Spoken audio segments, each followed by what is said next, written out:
Good afternoon. To Governor Cuomo, Borough President Marty Markowitz, the Honorable Sheldon Silver, Speaker of the New York State Assembly, the Honorable John Sampson, Minority Leader of the New York State Senate, members of the New York State Assembly, the Honorable Kareem Kamara, the Honorable Kareem Jeffries, the Honorable Vito Lopez, the Honorable Felix Ortiz, and other elected officials, Senior Vice Chancellor Jay Hershenson, Roy Hastic of CACI, and distinguished guests, I extend warm greetings on behalf of our college, its leadership, faculty, staff, and students on this momentous occasion.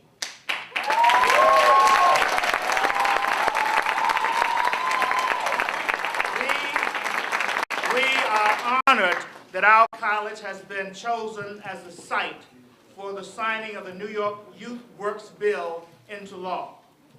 Governor Cuomo, Speaker Silver, and Minority Leader Sampson, I salute you on this visionary leadership that you have shown in connection with this legislation.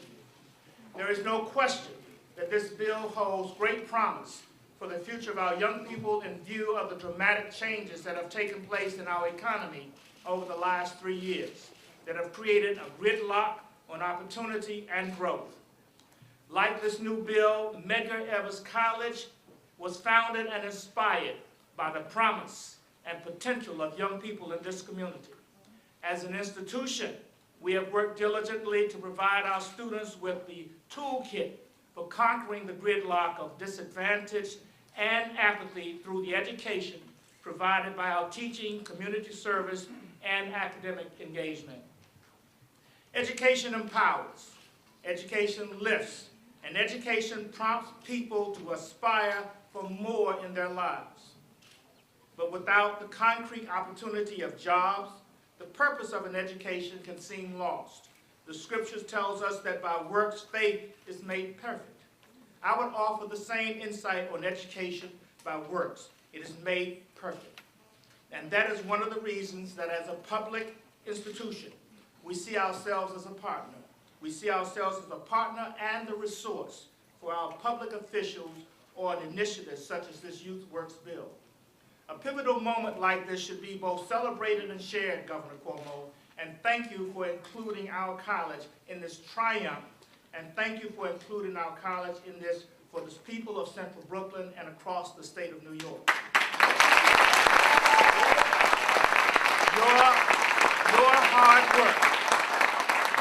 Your hard work is making a difference. And to our legislative leaders, thank you for your commitment to the best interests of our youth. Your advocacy and hard work is making a difference.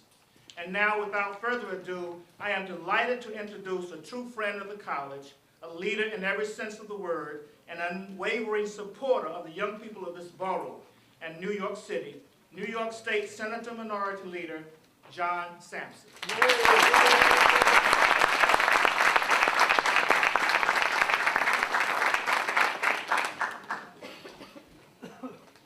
Thank you very much, Dr. Pollard, for the phenomenal work you're doing at this institution. But let's give him a round of applause. I would like to acknowledge my colleague and my friend, someone whose district we are in, that is Senator Kevin Parker. Senator Parker. But at this time, I really want to take this opportunity to congratulate and thank our governor on the amazing thing he has accomplished this week. Not only this week, what he has accomplished this year, in his first year, his freshman year as governor of New York State. I want to congratulate him.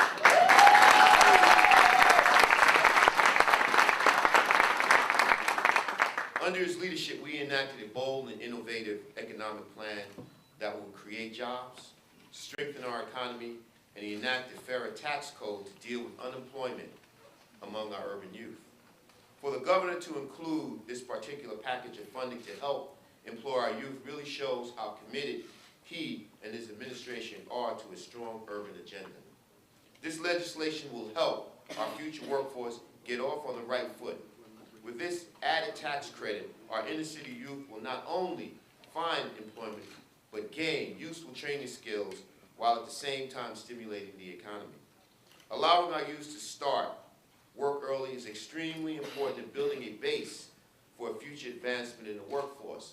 But what's most important is the governor and I had a conversation that was at the Labor Day parade, in which we talked about gun violence throughout the state of New York. And he said, John, you know, I'm going to tackle that. And ladies and gentlemen, he did tackle that. The best way to take a gun out of someone's hands is give them a job, give them a trade, so they have an opportunity.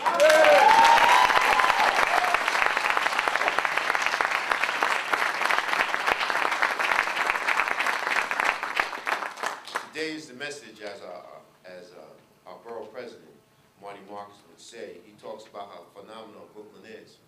But in Brooklyn, we're going to give those individuals an opportunity to understand the American dream. And the governor has told everybody, by doing this legislation, that he's not leaving anybody behind. So, Governor, I want to thank you for your leadership, but most of all, I want to thank you for your vision and your commitment to all New Yorkers. Not one set of New Yorkers, but to all New Yorkers. Congratulations, Governor. At this point in time, I want to introduce a person who has done a phenomenal job in his leadership. Throughout the years, he has made sure that all voices in New York State have been heard, and that is the Speaker of the New York State Assembly, Sheldon Silver. Thank you, Senator, for your kind and generous words. And Dr. Pollard, on behalf of the Brooklyn Assembly delegation, let me say how delighted we are to be here on the campus of Medgar Evers College, a college that I was privileged as Speaker to transform through legislation from a 2-year to a 4-year college.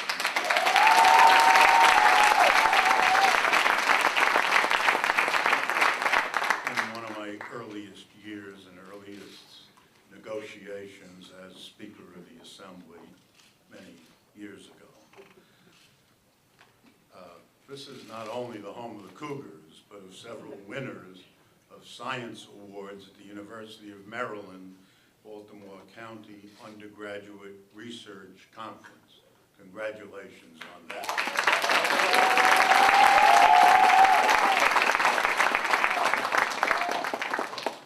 We are proud to be here today and proud to have worked with Governor Cuomo, Senator Sampson, and all of his Senate colleagues in crafting this important New York Youth Works bill. I am delighted that Senator Marty Markowitz, now Borough President Marty Markowitz, joins us here today for this event. And if I might, I really would like to introduce my Assembly colleagues who were instrumental in pushing to have a program like this, who met with the governor and heard his views on it, and together crafted with the governor this kind of legislation. I'm speaking of Karim Kamara, who's chair of our Black Puerto Rican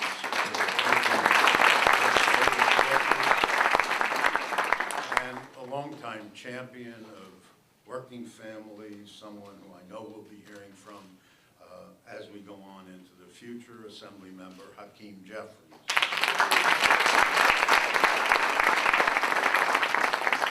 For as long as I have been Speaker, the Assembly majority has fought for and funded jobs programs for young people in our inner city communities. In past years, when state leaders were reducing their support to programs such as Summer Youth Program, we were fighting to restore those funds, because we have always understood that in addition to providing valuable skills, training, the dollars our young people earn working these jobs, we're helping to support families, covering transportation and clothing costs, and paying for textbooks and school supplies. We weren't spending on these programs for the sake of spending. This is an investment in our young people. This is an investment in the future of our state. It's an investment to create opportunities in communities where jobs have dried up. So when the opportunity presented itself to to include an inner-city youth employment program and tax credit in the larger agreement to cut taxes on working families and create jobs, this decision was a no-brainer. More jobs, good jobs, jobs where they're needed the most. This is the good news here today, but I ask you to consider the context. We have a nation struggling to recover from the Great Recession. We have a government in Washington that is paralyzed by gridlock. Unemployment is high. Families are struggling to make ends meet. People are losing their jobs and their homes, and our federal government is frozen. What did we do here in New York? We honored our heritage. We stepped up to the challenge. We took action. We set aside our differences, committed ourselves to easing the burdens being carried by working families. Why were we able to do what others could not? A big part of the answer is that we have the most effective governor in America today, Governor Andrew Cuomo.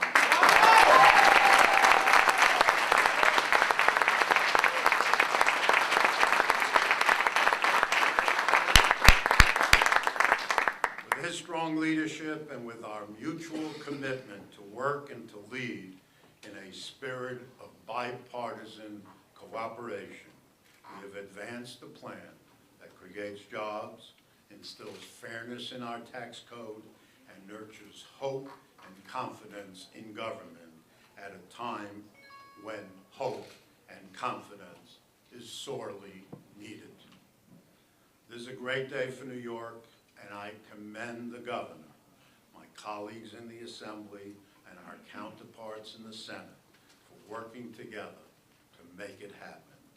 And now, it is my great honor to introduce the Chief Executive of the state of New York, the man who is making national headlines as governor of a state that's functioning, the Honorable Andrew Cuomo, Governor.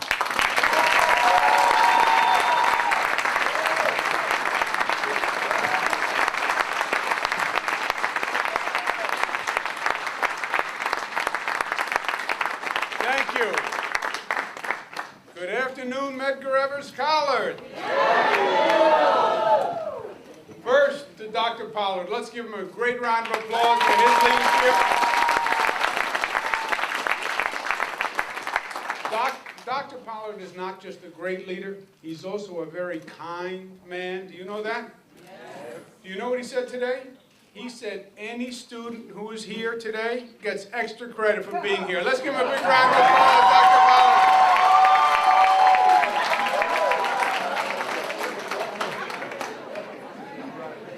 You did say that, didn't you, Doctor? You're not saying I misquoted you.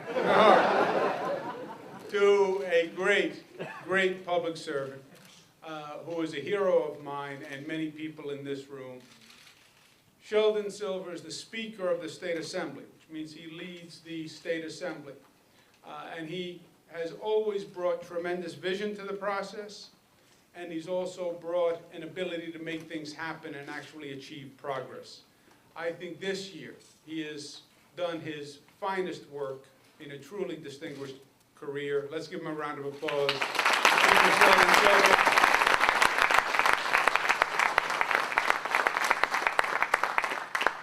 You have a great minority leader, great state senator, who is a boy from Brooklyn, John Sampson. Let's give him a round of applause.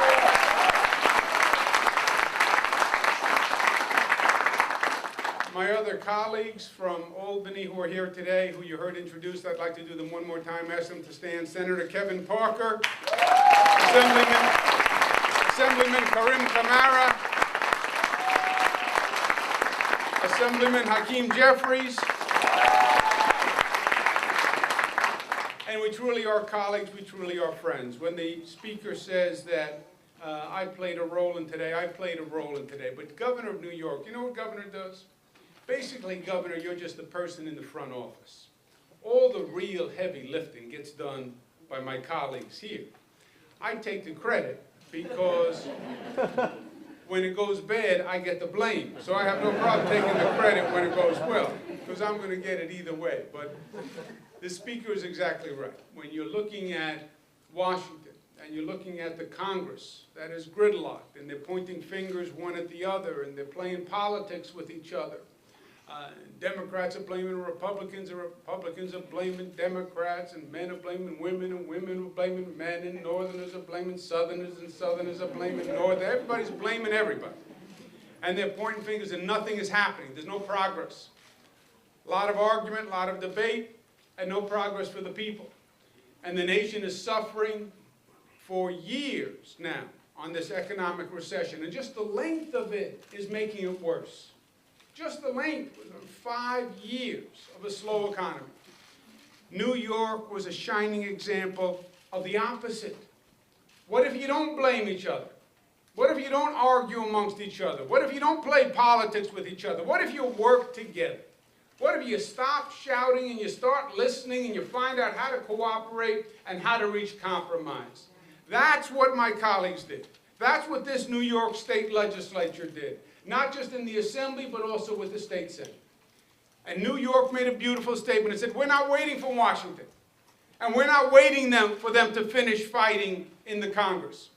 We're going to step up and we're going to lead. And New York is going to take its own future in its hands.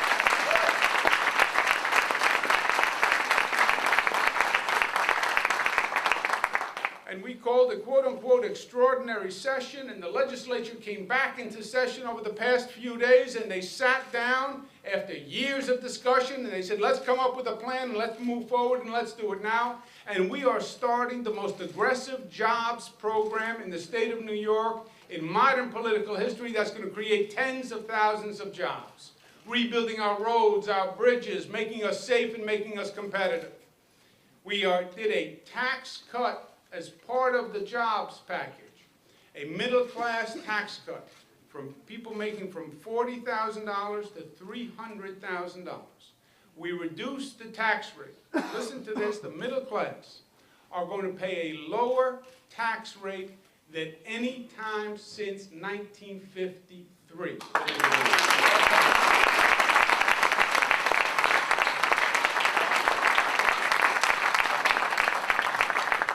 1953, that is 58 years ago.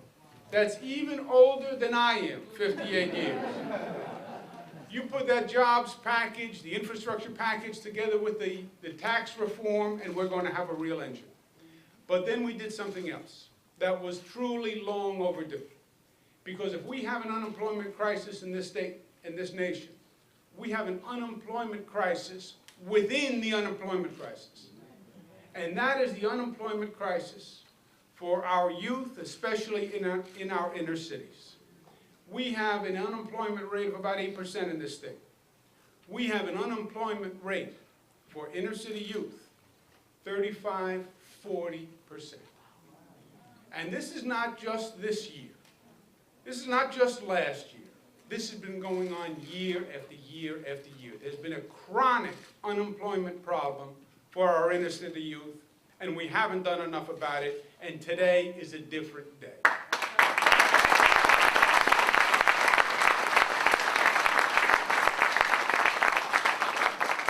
And what this program does is it is a job training program. It is a stipend paid to people who are in the job training program so you can afford to do the job training program. And then it is a tax credit program for corporations that hire people that come out of the program. So it is the full continuum. It's the training, it's the stipend, it's the job, it's 16 to 24-year-olds. We're going to work on the overall economy, but we're going to make a special effort for our inner city youth, $75 million to make it a reality. That's what today is all about.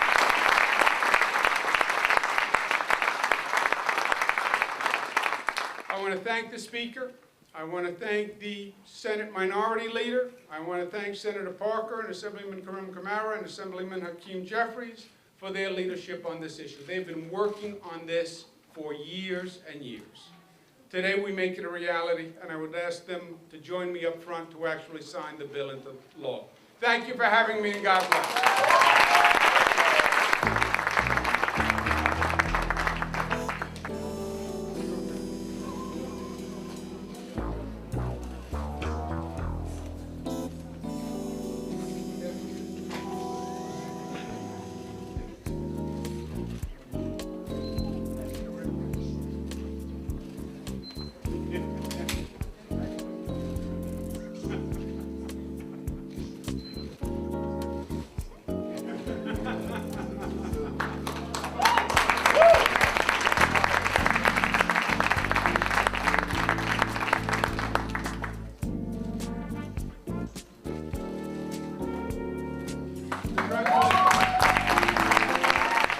I want to thank all of you for turning out today, and particularly Governor Cuomo. We have a group of students from Medgar Evers Preparatory High School who are with us, who will benefit from this legislation today as well. So thank you all for coming out today.